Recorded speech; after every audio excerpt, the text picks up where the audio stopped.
जो कर्म या कांड आप करते हैं ना, उसका खामियाजा आपको यहीं पर भुगतना पड़ता है। और ये खामियाजा या आपके किए की सजा आपको वैसे मिलती है जैसा आपने कभी सोचा भी नहीं होगा। कुछ ऐसा ही उन दहशतगर्दों के साथ हुआ जिन्होंने हमारे जवानों पर हमला किया था।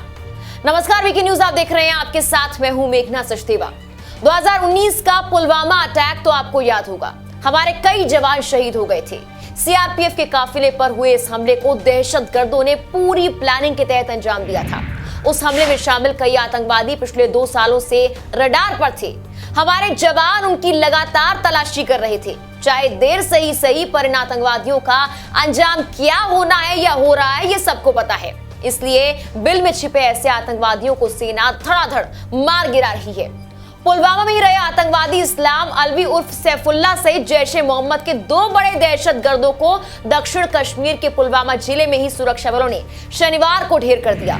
लेकिन इस बार वो पुलिस की रडार पर कैसे आए, कैसे उन्हें सुरक्षा बलों ने ढेर किया, ये जानकर आप हैरान हो जाएंगे।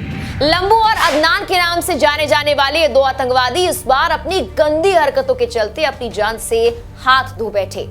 आतंकी लंबे वक्त से फरार चल रहे थे, लेकिन महिलाओं के साथ उनकी गंदी हरकतों ने उन्हें सुरक्षा बलों की रडार पर ला दिया। सबसे बड़ी बात यह कि आतंकवादी जैश प्रमुख मसूद अजहर के परिवार से ताल्लुक रखता है, यानी कि पूरा का पूरा परिवार ही आतंकवादियों का। यह आतंकवादी पिछले कई दिनों से महिलाओं का यौन उत्पीड़न कर रहा था और यही इसके काल की वजह बन गया।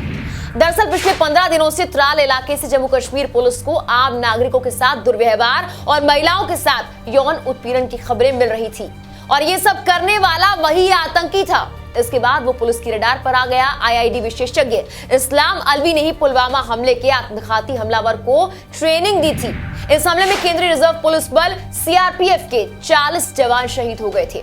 अधिकारियों ने यह भी जानकारी दी कि मारे गए दूसरे आतंकवादी की पहचान पुलवामा के रहने वाले समीर डार के तौर पर की गई है। वो पुलवामा हमले में शामिल था।